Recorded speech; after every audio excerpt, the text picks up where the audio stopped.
Good morning and welcome to Tanya Today. I'm Rabbi Ronnie Fine, coming to you from Chabad Zechen Gedeshim in Montreal, Canada, where it's a privilege and a pleasure to share with you the Tanya. We make greetings to Usher in Memphis, Boker Tov, Rabbi in Morocco, in Tangier, welcome. And Saraya is with us in Waterbury. Is that Waterbury, New York, I think. And David in Denver, still there. Welcome. Andrew in Springfield, New Jersey, good morning. Mandy is with us in Cape Town, South Africa.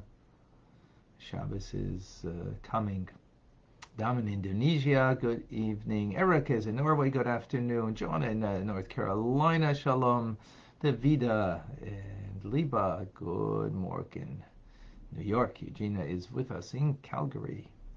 Welcome. Julie in Florida, Irina, Boker Tov in Colorado. Robert, shalom to you in Boston. AJ, Boker Tov. Heather in Connecticut, welcome. Rachel in London, the UK, good afternoon. Anna in New York. Diane in London, Ontario. Alan Boker Tov. Eliezer in someplace I can't make it out. We have with us Batya, David, Adam, Mendel, Merle, and Tekia, Selena,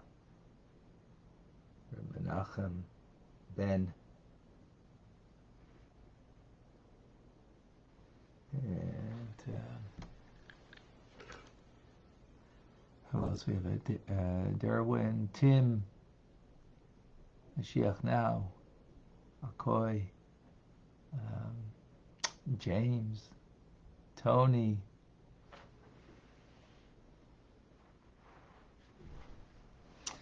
all right. A lady in Kenya, welcome. Alan in Philly. Curtis is in Denver. Michael in Long Island. Sandy. Okay, folks. We are continuing in the 15th letter. This is a monumental letter in the fact that explaining the makeup of our soul is uniquely dealt with here in detail, that is not found in Tanya, at least, and found in other places, but not in Tanya as it is found here. So briefly, we spoke previously of the fact that the divine soul is blown into us. It's a part of God. So we have a part of God. He has 10 divine attributes. We have 10 powers of the soul.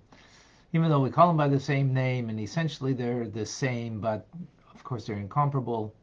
What it means, my kindness to God's kindness, to God's intelligence, to my intelligence, and the like. So let us now get into the meat of, well, that's the right word, but the understanding of the 10 spheres as they are within the soul, the individual. We begin with the emotive the emotive qualities. There are 7 attributes, and this is them in general terms. The Alter Rebbe says Chesed, which he doesn't say here, but in other places it's the right hand, the stronger hand. So if you're lefty, it's your left hand, the stronger hand. Chesed means loving kindness, but it means a benevolence without a limit. Why is there no limit? Because it's not about you. Sorry, it's not about the recipient. It's about you being benevolent, and there's no boundaries to it. right? There's some boundaries to it. Like a host, right? A host isn't saying, well, you're overweight, so you can't eat these pancakes. You, are malnourished, so you've got to eat, you got to eat the protein, whatever. You are, that's not a host. A host just gives without limitations. Whatever, no, no limitations. So that's chesed. Gvura, as we translate as stern limitation, a contraction, a holding back, whether holding back from giving entirely or holding back partially. It is the left hand, the weaker hand. So, like the mother who holds back from the child when she wants ice cream before dinner. So you might say, well, let me use my kindness. After all, isn't kindness everything? No, because then we wouldn't have gevura. Kindness was everything. We wouldn't have the restraint, the holding back. So there's a time for each, of course. And for gevura, ice cream before dinner. So the mother says no entirely to it, or says no until after dinner for dessert. Eat your dinner, then you can have dessert. And that's done with the left hand, weaker hand, meaning it's not as a powerful message because it's not the overall message that we want, of holding back. It's necessary at times, but it's not the overriding, the strong message that we want to give. The strong message that we want to give is chesed, it's benevolence. Right? But, again, that's not always what is appropriate. Then we go further. Rachamim, compassion, which in the body is the torso. So compassion is a mixture of both chesed and gvura. So how's it a mixture? So when you're giving indiscriminately, without boundaries, so it's not about whether the person's deserving, not deserving. You're not taking into account really the person. You're just, you just got engaged. And you are flying high because you met Miss Perfect, Mr. Perfect for you. And you're just on top of the world. And you're giving out, candies or l'chaim to everybody, including a person that you don't care for, maybe you might even, dislike. But there's no consideration because you're not taking into account the other. You are just in a moment of benevolent giving without boundaries. So you're giving to your friend, your foe, Not because you have in mind you want to transform your foe or something like that. No, it's just everybody. No boundaries. All right, so compassion is, there's a boundary here.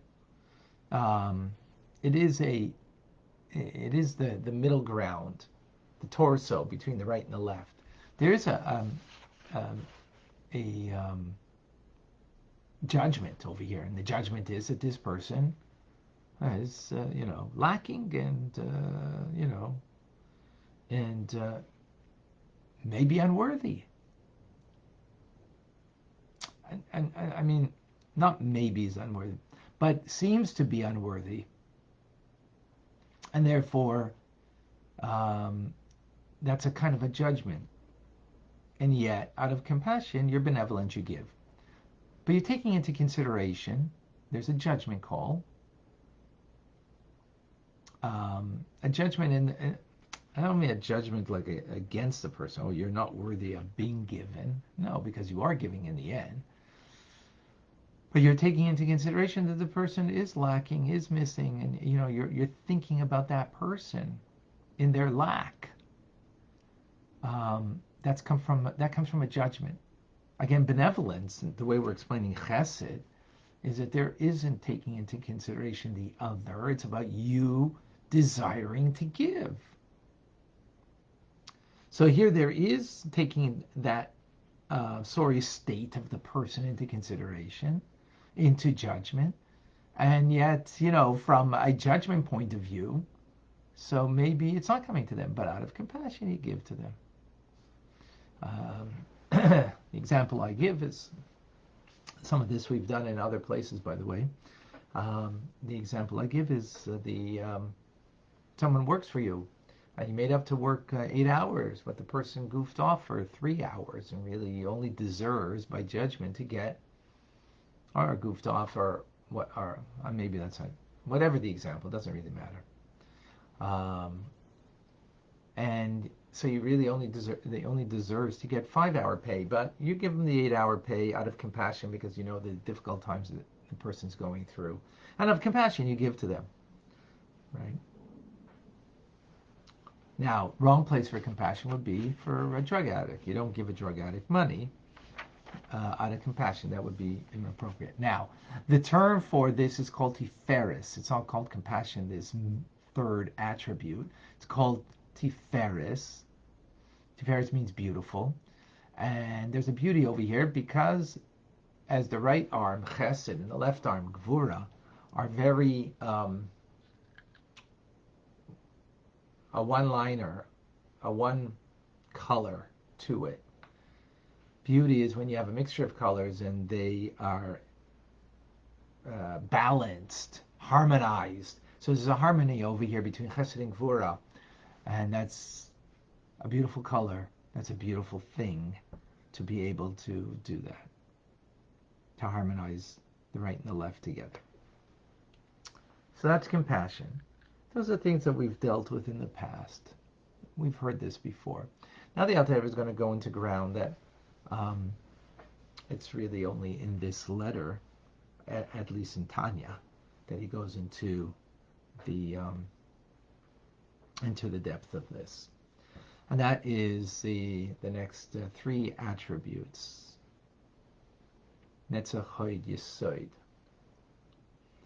So now, the fact that you have a desire, let's say you're moved to be benevolent, or by compassion to give.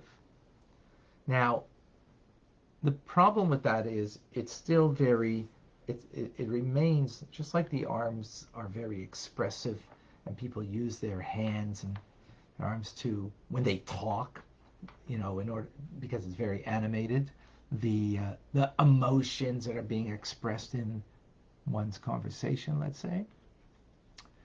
So those are very, those 3 that we just mentioned are very passionate forms of emotion. What's the problem with passion? I mean, we know what's good about passion. What's the problem with passion? Is that it's not long lasting. You can't have passion all the time. You can't be animated all the time.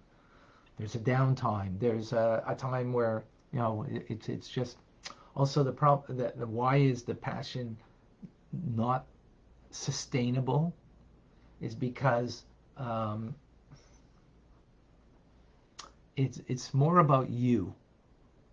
It's more about your feelings, right? Even with the gvura, which is a judgment and taking into consideration the other, but it's still about you. Your compassion, compassion is about you. How do you make this stabilized?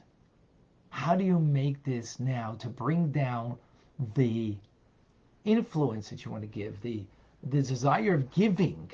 How do you bring it down to a more stable, durable manner, is what we're going to go through next, right? How's it going to be deliberate? Deliberate meaning deliberate for you, right? Because again, the passion of giving, holding back, of compassion, is a very strong, passionate feelings that the person has of themselves. But here we're talking about you want to give something to another. So you need to bring it down for the other to appreciate. You need it to bring it down so the other can swallow it, so to speak. Then it should be deliberate, meant for them. Because these three that we just mentioned will not deliver the goods properly. Right? So, the Alter Rebbe gives us an example of here, but and any of the examples, they're the examples I've given. But let's take this further.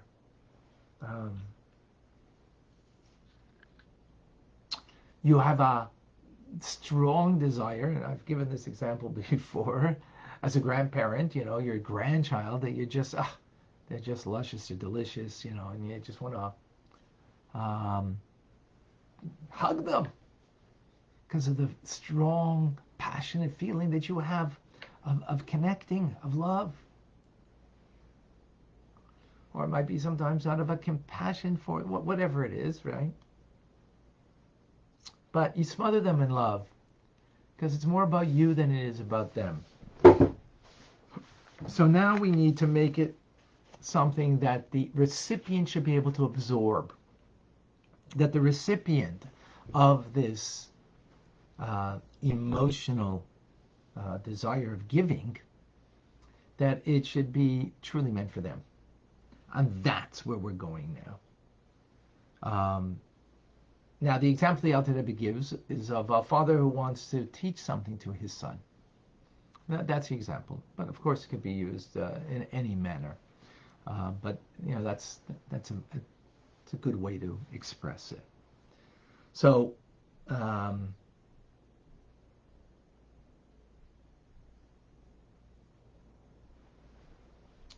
so what could be the problem? Well, the parent, right, giving to the child, the parent knows so much more, and whatever that they want to give over, in their mind, it is a powerful idea, let's say an ideal of a value that you want, that it's so important for you to teach this to your child, right? So the problem is when it's a passion that you have for it, again, it won't be deliberate. It won't be exercising brought across to the child in the way that it should be meant for the child, that they could gain it, because if it only remained in these three attributes that we just mentioned, of Chesed, Gvura, Tiferes. So what you need to do is to bring it down to Netzach v'Hod, and those are the right and left foot. Netzach is the right foot, Hod is the left foot. Now what's foot or leg? What is unique about the feet, the legs, is that that's what gives us grounding, literally. That brings us to the ground, right? It grounds the rest of the body. It upholds everything. The arms and torso and so on. And so it's about now bringing it down in a way that every word is fitly spoken to the child, so that the child will absorb what the message you want to give them. That it shouldn't remain that your child gets from you, wow, you're really passionate about this. I don't really get it. Yeah, right? I don't really get it. So you kind of missed the boat on that. Now, maybe it's very nice that your child sees how passionate you're about this, but that's not what you wanted to achieve. You wanted to achieve that the child should be able to understand and absorb the idea. Now, not that there's not passion there. We're not saying to to remove the passion, but from the passion, it now needs to come from the arms and the torso. It needs now to come down to the feet, so to speak, right? It needs to be brought down. So the Alter Rebbe says, by way of metaphor, and these are metaphors that we use. We have the feet metaphor, but as the kidneys, and he says, and again by way of metaphor, two testicles that produce spermatoza. to explain it, because kidneys, what do they? They filter out things, the things that are extraneous. That's what kidneys do. They filter out, right? So that's important. You need to filter out that which is extraneous in order that you give that which would be, bring it down in a way that's going to make it comprehensible. That's the metaphor of kidneys.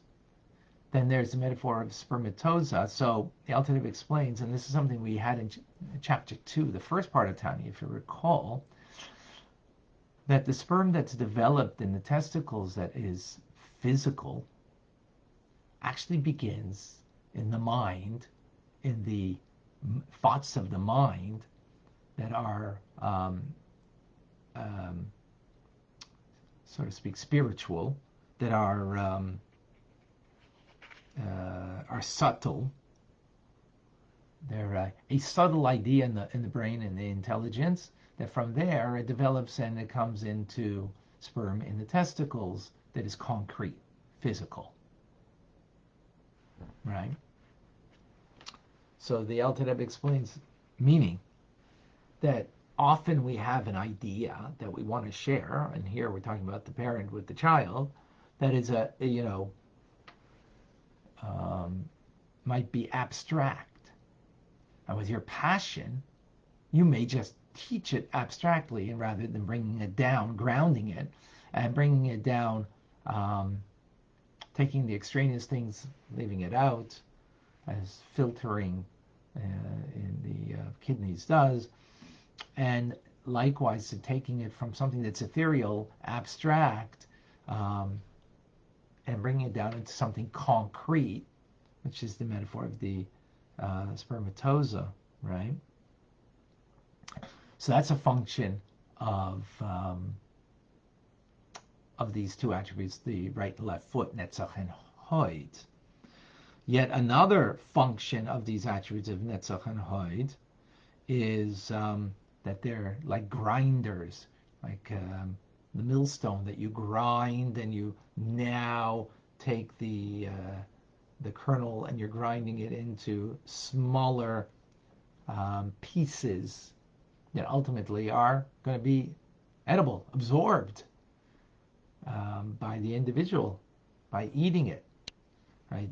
So, meaning that the metaphor, again, this is a metaphor, is that it is about grinding down something, that it becomes a bite-sized piece, that it becomes something that is, so not only is it something you filter out, not only do you bring it down from something that's abstract and something that can be concrete and real for the person that for the child that's being taught, by way of example, or like I'm teaching now, trying to do that. I hope I'm doing that okay. But furthermore, it needs to be grinded into small pieces, bite size, something that it will be, the capacity of the child or the person to be able to absorb it, to eat it, have it absorbed. Okay, that's in general netzach and hod. Now we go specifically into netzach. Netzach comes from the word nitzachon, which means a victory, overcoming. It's a victory. What is it? What's the victory? To prevail, right? A victory is to prevail. So netzach means to prevail. What are you prevailing over? Well, there are things from within and things from without that we need to prevail and overcome. In other words, when you have the passion to influence, to give, to be benevolent in giving something, right? Here we're talking about giving over something, a teachings or an idea or something of value to you, of values to your child, right? Again, that's just the example he's giving here, the Alter Rebbe. So when you start bringing it down to the child, and you're thinking about, how to make it bite-sized, how to make it concrete, how to filter out what needs to be filtered out, and so on. So you're really taking into consideration now the child's capability, their understanding, and so on.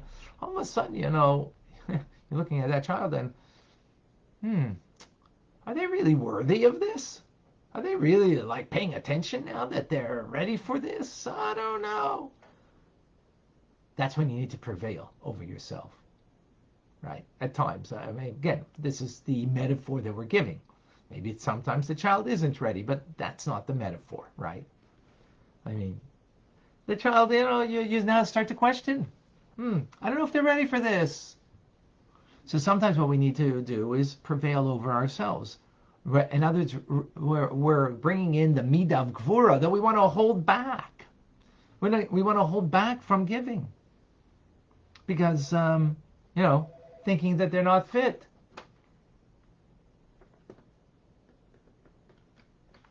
Hello? Come in. Yeah, come on in, left door. Okay, on the steps all the way to the steps lead all the way to the roof, from the inside. Go in. No, go through the sanctuary. Go straight ahead, and then to the left when you're in the sanctuary, and you'll see there's steps, the fire escape, and then go up. Okay, thank you. Sorry for that interruption. We're here for our roof. So to prevail, to have a victory over yourself, right? Because you think, that attribute of gvura is coming in, and maybe I'm going to withhold, maybe and it's it's not coming from a good place. That now sometimes you need to, sometimes maybe what you planned was too much, but that again, it's a metaphor here for us to understand. So sometimes, we do need to hold back on, and we even spoke about, filtering things. That's holding back. But here we're talking about holding back, entirely. Maybe the child is fidgety right now and it's not the time. Maybe, or maybe that means that's just an excuse for you that, this difficult conversation or idea that you want to present, you want to opt out. So again, the metaphor over here is that we have sometimes we have to prevail over ourselves and the feelings that we have in the instance of not wanting to give. Sometimes it could be from without because the child is actually is indeed, the child is maybe acting out. So we got to deal with that situation. And to overcome that, to prevail, that's a victory. That's Netzach specifically. Now, just to let you know that in the Alter Rebbe in this letter, there's an omission here, and missing out the whole concept of Hod, which Hod means acknowledgement, Hod means humility.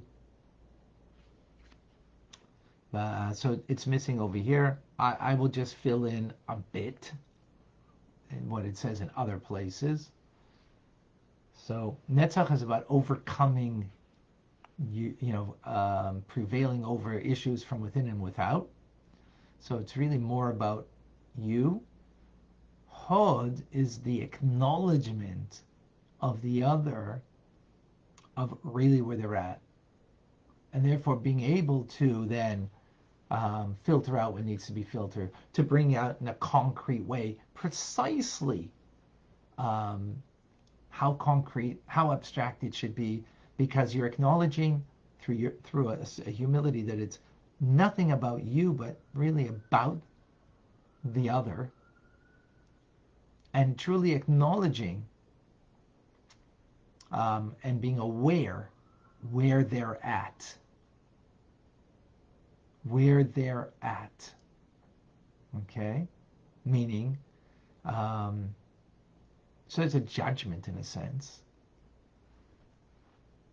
but in an acknowledgement and humility, not a judgment like in a negative sense of being judgmental.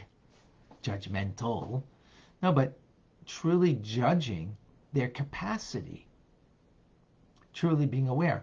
Netzach is really more about you and overcoming, right? You got to overcome. Here, it's more about the other that is having a real deep awareness of the capacity of the other. That takes humility to be able to do that. And then therefore filtering, concretizing, the bite size, how much of a bite size, how much you're grinding this, that you could, how much you precisely should you give. That's where that process takes place in this example. And then we have Yisod. Yisod means foundation. It means communication. Which is foundational communication, and it means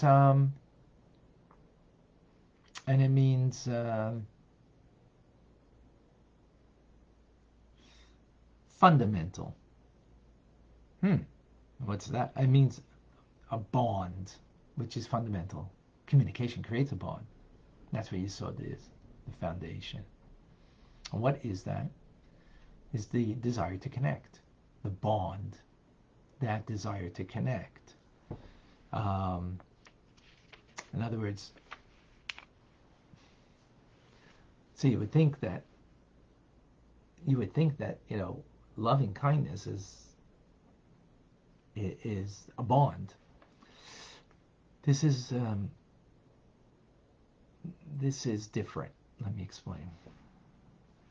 I mean, it is a bond, but compassion is a bond, but this is truly the bond. So, for example, it's a good example right now. This is not so easy to teach this way, folks. I must confess. This is not so easy. You know why? Because there's no bond over here. I see a bunch of names. I see, on Clubhouse, at least I see, a picture of a face, but that's it. Now, you might be bonding with me, but I'm not bonding with you in this midah of Yesod. Why? Because I'm not seeing you. I'm not blaming anybody for this. This is the fact. When we're on Zoom and you don't put on your camera, so that's a different story. You put on your camera, so there is a connection. Because you do see the eyes of the other person, you see the face of the other person, and there is a bond that creates. So Alter Rebbe says, for example, if you're teaching your child, and the child you are learning, let's say, and you're learning the concept that you actually want to teach your child, but you're learning it for yourself, right? And the child's listening. The child's listening, right? The child can gain and learn, but the learning experience is not the same that if the parent knew, or the parent turned around and saw the child there, looked them in the eye, and the child looked the parent in the eye, and now you communicate, right? That's foundational, that's fundamental, that's Yesod, that's what it is, the bond that creates. So it's not just about an idea that I'm giving over, but there's the bond that is being created as, I guess four eyeballs come together in a sense. That creates a bond. And it creates, what does it create? By the way, in the physical body of the person, those are the genitals. Why? Because that's where bond is. A bond is created through the genital, the organs, the sexual organs, creates a bond between, a deep bond between the way it's supposed to be, husband and wife. So the same thing is that when a person is bonded to the person that they're engaged with, right? And here we're not talking about physical bond, we're talking about just you sense the bond. That creates a greater desire in the person to give. And that creates a greater desire from the recipient to receive. Because you feel the connection, you sense the connection. I'm not talking about love over here. It's not about love. Love is, as we'll get in a moment, I mean, not that it's not love, but it's more funneled over here. It's more specific. Okay? So the fact that there's the face-to-face, the love and desire is right, and the delight that there is in that in now teaching, because the bond is much more real, and therefore the learning process is much greater. The teaching process becomes greater. That's why, again, I ask people when we're on Zoom, put on your camera, because that inspires me greater to teach. Because when you are just talking to a camera, like I am now, right, it doesn't elicit this within the heightened desire and delight in the teaching. That now, when you have that heightened desire and delight in the connection, that you give it over better. You give it over with more of an oomph. Now, so we've mentioned 6. There's a 7th that doesn't, will be brought out later. Malchus. The Alter doesn't mention here. We'll get to that later. So he says, those are the outer, the external, so to speak, of these attributes. There's the internal part of the attributes, and that's called love and awe. Love, that when you have a love for someone, that causes you to want to give to them, whether you're giving them in a animated, passionate way of chesed, of kindness without boundaries, right? Or you're giving it by netzach, the right leg on the same side, the right leg you're giving, out of a bringing it down, that the love is now more of a enduring love, not a passionate love. Not so much about your heightened, passionate feeling, but about how to overcome, to prevail, that the love should be expressed in an enduring fashion rather than in a passionate way. That's what netzach would be, right? Or as the torso, the middle ground would be to be compassionate. Then you have the left, which is awe. Awe meaning awe/fear. And the awe and love come together. When you really love somebody, then you have the fear of anything that should harm them, so that you withhold because you don't want harm to come their way. So you withhold saying something that might harm them. You withhold, the child from the knife, right? That they shouldn't hurt themselves. That is all the left. In other words, you are very aware of the other. It's not so much about you, it's about the other. That's the left side. That's what awe is. Awe is your small, and like the awe of God. God is great and you feel your smallness. When you're in awe of another person, you're feeling their greatness and your smallness. So it's more about sensing them. That's the left side. Therefore, there's a judgment, right, that comes with that. That's what Gvura is. And a judgment means that there's a withholding, a drawing, a contraction. Awe is in itself a contraction, right? Right here, wow. Where love is the opposite, is embracing. Here it's holding back, contracting yourself. And in Hod, that expresses itself in contracting yourself, of being really aware of the other, acknowledging exactly where they're at. Right, so that's all of the left side. of all. Those are the two basic influencers, the inner dimension of these emotions that we just spoke about. Now from dealing with the midas and how they are offshoots of love and awe, or compelled by the internal aspect of love and awe. Now what gives birth to them? What gives birth to them is intelligence. Chabad, Chochma, Bina, V'das. And in proportion to one's intelligence will be the proportion of one's emotions, as we see quite evidently from a child whose intelligence is, is small, or is minimal compared to an adult, right? Or what they will become when they're an adult, and therefore their desire for things and their emotional connection and for things are petty, right? They're insignificant. When you become greater intelligence, they become, more things of value become important to you. So,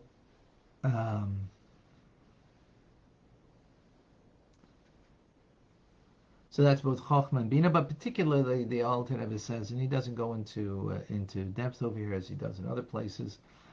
Das is the main component over here of the bridge between intelligence and emotions.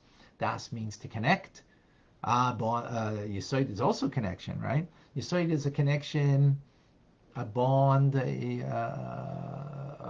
bond in connecting on the emotional level.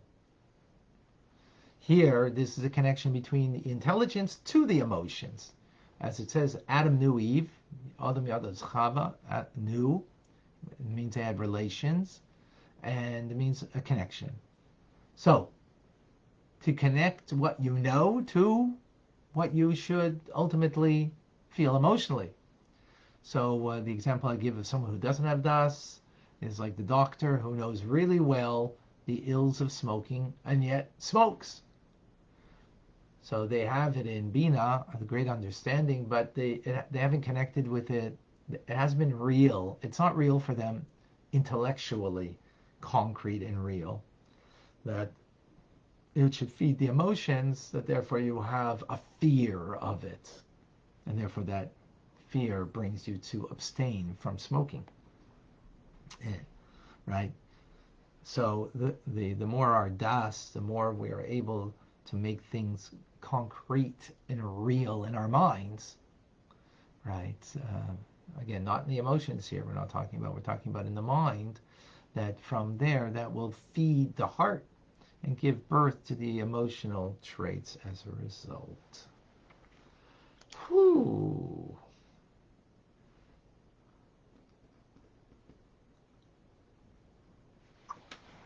Okay, let's unpack this. Well, I think we unpacked it already, to be quite honest. But let's unpack it even more. Did we know that we had all of this in us? Such a capacity within us of these traits, powers of the soul. I would ask everyone to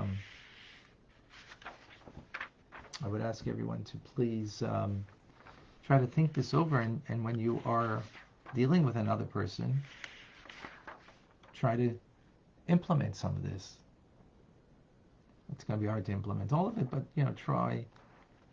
try to implement and see how it goes. By the way, it doesn't always have to go from up down, from the passionate three top emotions to the three bottom ones. Sometimes it can start from the bottom and work itself up. Sometimes it is that way.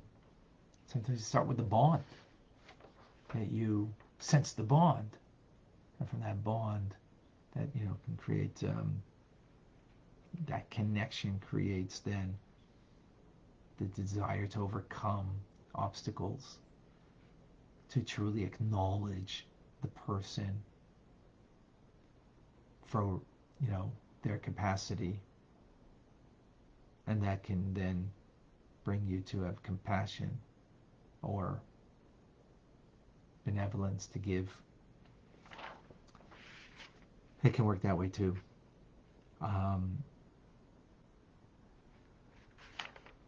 But this gives us, and this is, by the way, not talking about the godly soul. It's actually speaking about the human condition. This is not specifically godly soul. It's more the intelligent soul. It's not the animal soul, right? It's not the animal soul and the instinctual traits of the animal soul of just being self-absorbed and self-directed, rather. But this is part of the human condition, that we have this capacity within us of connecting, doing for another, being benevolent. First, based on our understanding, perception. When we have the right perception and das, that will feed our emotions. Then the emotions, we'd be able to see, who's on first, what's on second, where what's happening inside of me, now that we have a clear understanding. So just a challenge, especially if you're doing the Tanya journal. You've got the Tanya journal, so this is a great thing to journal with. What of these am I using? How aware am I of these traits, powers of my soul that I have, and effectively using them? So the greater awareness we have, the better we will be able to truly give, ultimately.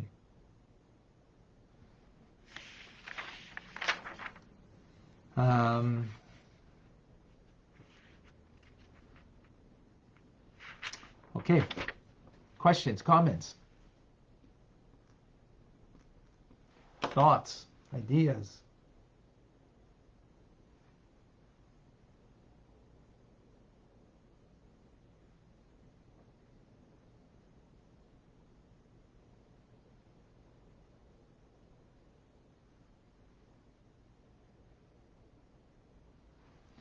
I guess it's so clear.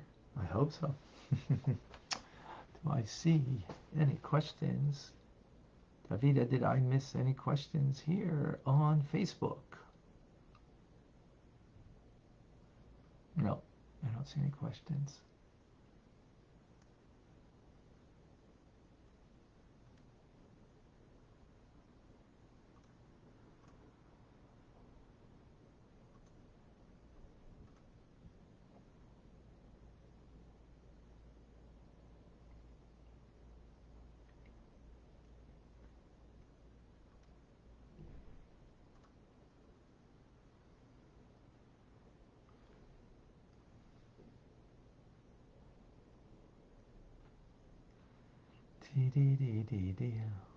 No.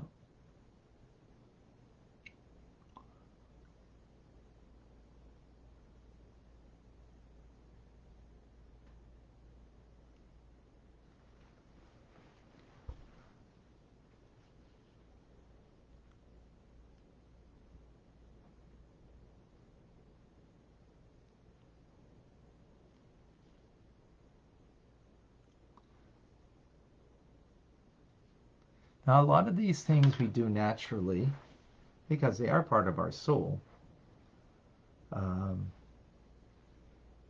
They are part of our soul. So we have the capacity for this, and we do it. But being aware of it is very different than just, doing it. I think that's what's, so yeah, we do filter it and we do concretize it and we do bring it down into bite-sized pieces, We naturally do this. But to be aware of the full process, the more you're aware of it, the more deliberate you are in doing it rather than, doing it just, so to speak, in spite of ourselves, right? I think that's Deborah. As a question. Why does God want us to think first and feel second? Isn't that counterintuitive? Good question. Because if we feel first, then we're like acting out of instinct, like an animal. And that's what makes us distinctive from the animal kingdom, is the mind.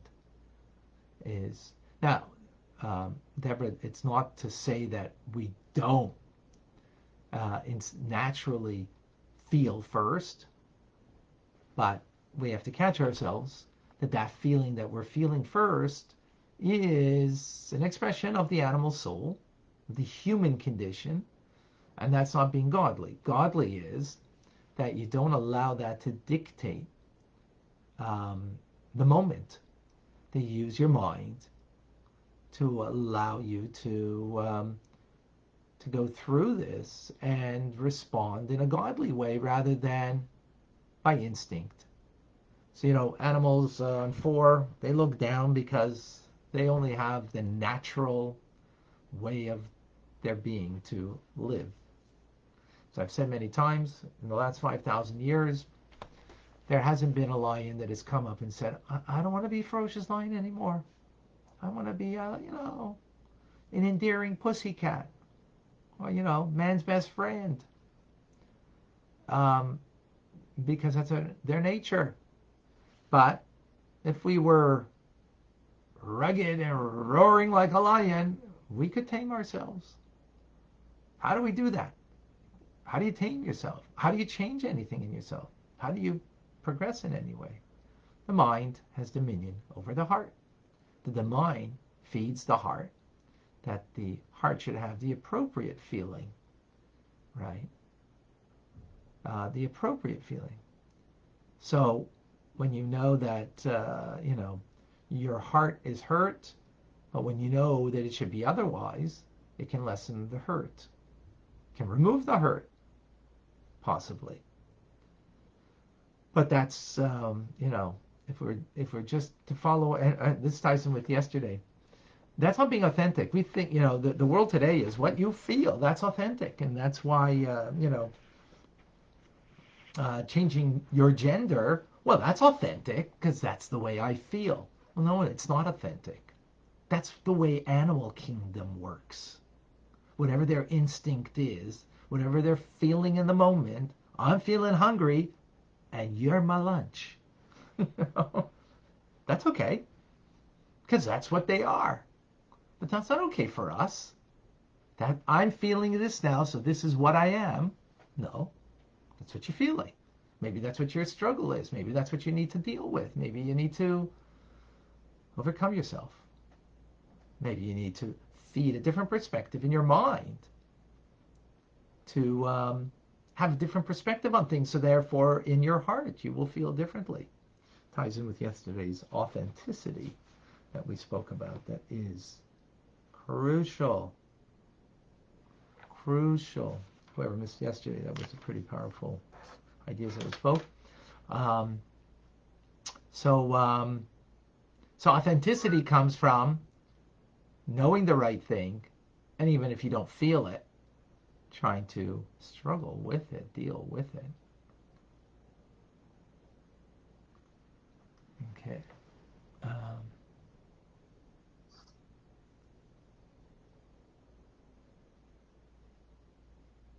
I don't see the question. Hold on. I've lost the feed. Okay, Eliana, please share with us. Yeah, just a quick question. In the Shema it says, to love the Lord your God is in English, love the Lord your God with all your heart, with all your soul, with all your might. So it looks like we're starting from bottom up, so to speak, with the emotive qualities. Is that what the Shema is telling us? And then working up to our might, and our mind might be in our mind where our vitality, our strength is, or what is the Shema even saying anything in relation? Because it starts with the heart, which is obviously the emotive qualities. Thank you for the question. Very good question. So let me just repeat. Um, Actually, it doesn't start with the emotions, but Leanne is asking in the Shema, it says that you should love the Lord your God with all your heart, with all your soul, with all your might, right? But it doesn't start there. It starts with Shema Yisrael. Hear, Jewish people, the Lord your God, the Lord is one. What does hearing mean? Hearing means to understand. So it starts with intelligence. First, understand the oneness of God. And once you understand not that God is merely one and we don't believe in Zeus or any other deity. I had someone working here yesterday and says, well, first time I've ever in a synagogue, and I'm Christian, and but and my God is da da da, but I'm not really practicing. So who's your God? Is your God also my God? So, I guess he didn't meet a Jew either, or never had a conversation with a Jew before. So I said, well, no, our God is God. Our God is one. Um, he doesn't really have a name. He's beyond a name. I mean, we have a name, but he's beyond the name. And he's God of all people, you know. So, and it was cute conversation. He was quite taken. But anyways, the point I want to bring out over here is that Shema means to hear. Hear means to understand, right? So we need to understand with our minds the oneness of God. And once we have the oneness of God, then it will come via hafta. As a matter of fact, the question is asked, how could God command us that we should love him? Well, he's actually not commanding us to love him. He's commanding us to know him, hear, understand the oneness of God, and that will bring you, as it says, ve'ahavta, and you shall, and you will, right? Shall, will. And it's an and there. It says ve'ahavta, it doesn't say ahavta, so it's connected to the previous statement of Shema Yisrael, that through the Shema Yisrael, you will then come, you shall, and you will come to love God. So actually, it brings out the opposite of that. It comes from the intelligence to the emotions. But thank you for bringing that, Eliana, so we brought a clarification. Thank you. Margot, please share with us. So I have, I guess it's more of a practical question. Is it okay to ask one? Sure. So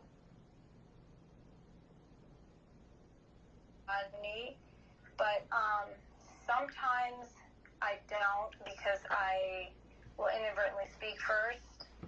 And so I'm wondering, if that happens, should I just not say it, or should I still say it? And then does one say amen at the end? Well, I'm sorry, you cut off for a second, so I missed something that you just said.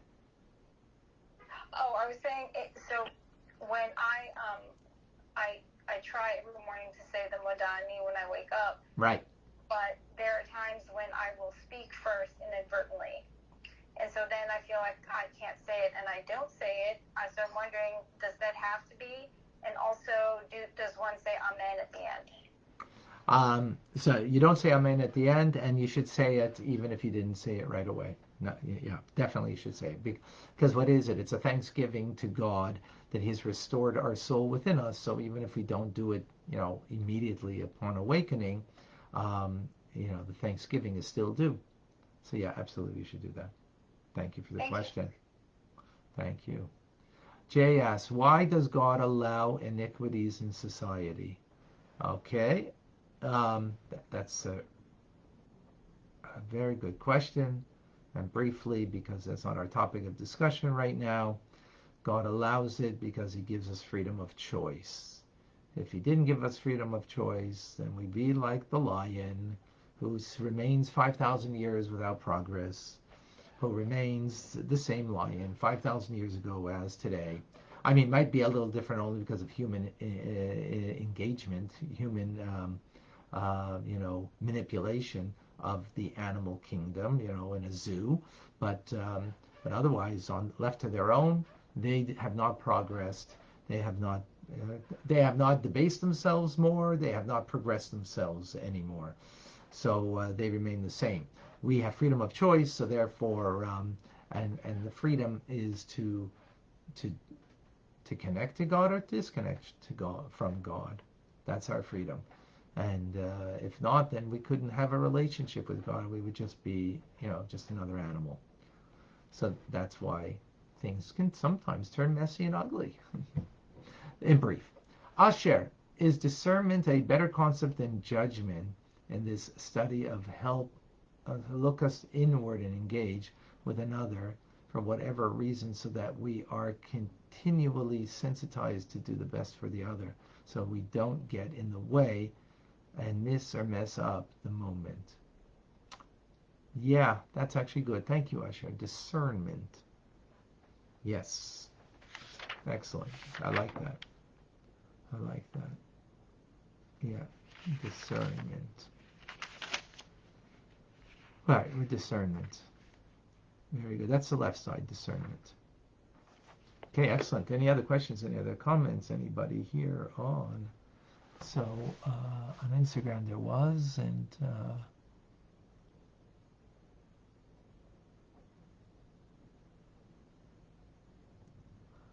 mother naturally has intuition for her child. Mother naturally understands what her child is about and what they're feeling. Okay. So what's the question?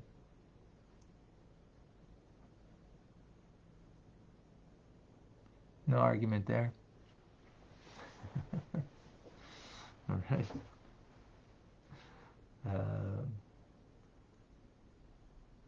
I have a question.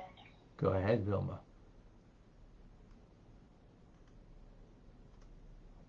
Go ahead. You muted yourself. Got it. So I've been learning about the soul, and so how the soul has different levels, and 3 of them that we can access. I believe you've spoken about them before. Right. But all these levels of the soul connect, to different places in the Sephirot or in the worlds above. But really what I'm understanding is that the soul resides in the mind. It's a consciousness and awareness that even after the body dies, there's that soul power, the intellect, everything is still there. So the soul, the essence of the soul is everywhere in the person. The first revealed dimension of the soul is in the brain of the person. And from there it's diffused into every part of the person. So there's an element of the soul in your eye that gives you a capacity to see, in your ear to hear, and in your finger to be act, as a finger. So there's those 3 dimensions of the soul that are not like nefesh, ruach, and neshama. The essence of the soul, the first revelation of the soul in the mind, the brain, and then how it's diffused from there into the entirety of the person, and animates every part of the person in its unique functional manner. So those are the 3 things. After a person passes away, the soul lives on, and the nefesh part of the soul is still connected to the body on some level, where the ruach, which is the emotional, and then the neshama, which is the intelligent part of the soul, removes itself, and now that part of the soul is moving towards Gan Eden. That's in brief. Okay. Yes. So everyone experiences, and senses things through their sight and their hearing and their mind and their, all these powers that are connected to the soul. But once the soul is inside the body, it's not we have to develop that. As I understand it, some people perceive things more through sight, some more through sound. So me, when I teach virtual classes, I don't see everyone, and I don't have to. I really listen. I'm more connected to what I hear, and that's probably just me because my sight has always been poor. Like, I don't see like 100%, but then I never focused on that. I developed my hearing. I developed other senses. I can understand people by how they speak, by what Right. they say. I Yeah, can that. hear with someone. Once I know Right. someone, I can hear their emotional state. I can hear if they're lying or not, kind of deal. Right. So, when we spoke about Yesod, about the bond, um, we're talking about that which creates the bond. So, the that which creates the bond, well, when you physically see somebody, right, and that you have a love towards, so in that physically seeing them and connecting with them, as when you connect, people connect eye to eye, that creates some kind of bond. So that's one manner. Now you can create that bond in your mind's eye too, right, of having the image of that person in your mind's eye that you're thinking of, and that creates a bond to that individual. Absolutely. It's not just the physical person, it's also the image of that person that you have in your head that also can create that bond, right? But we're talking about that which creates the bond in order to that gives more desire to give. That's it. So it could be in your mind's eye, it could be the physical eye. Absolutely. It's not about hearing the idea that creates the bond. It's about, because you're not bonding with an idea, so to speak. You're right, you bond with a person. So if there's that sense of bonding with the person, and by the way, thank you for bringing that up, because even though there's no question seeing another helps to create that deeper bond, um, you know, so in my mind's eye, I see some of you that helps to create, that stronger the desire to give. So yes, absolutely, it's true. It's beautiful. I mean, like, it all comes together with sight, but, like, for me, like, the essence of a person is not what I see, like, with my physical eye in any terms. Like, I bond with people by the way they speak to me and behave, and everything else that, like, I'm able to sense about them. And then once you see somebody in person, it all comes together. Like, you get a better, more holistic understanding of the person. But Right. But in the absence of that, like, you still want to connect with people, right? You still want to hear their voice. Right. Right. But just remember that when you're hearing somebody's voice, it also conjures up an image of the person. Right. So that's my point. It's not a disembodied voice unless you never met the person or saw a picture of the person, or and so on. Right. Yeah. And even then, if you never saw the person, you just spoke on the phone with them, the old-fashioned kind of phones, those that don't have a picture. If anybody remembers what kind of phone that is, right? So even then, when you speak to a person, right, you conjure up in your mind an image of that person. Sorry. Hello. Hello. Okay. Yeah, so you conjure up an image. All right, folks. Thank you, thank you, thank you for that, Vilma. Okay, I gotta go. This has been great. We will continue this. We're not finished this letter yet. More to come for our next class. I'm Rabbi Ronnie Fine, coming to you from Chabad Zichron Kadesh in Montreal, Canada. It's a privilege and a pleasure to share with you the Tanya. Thank you all for joining.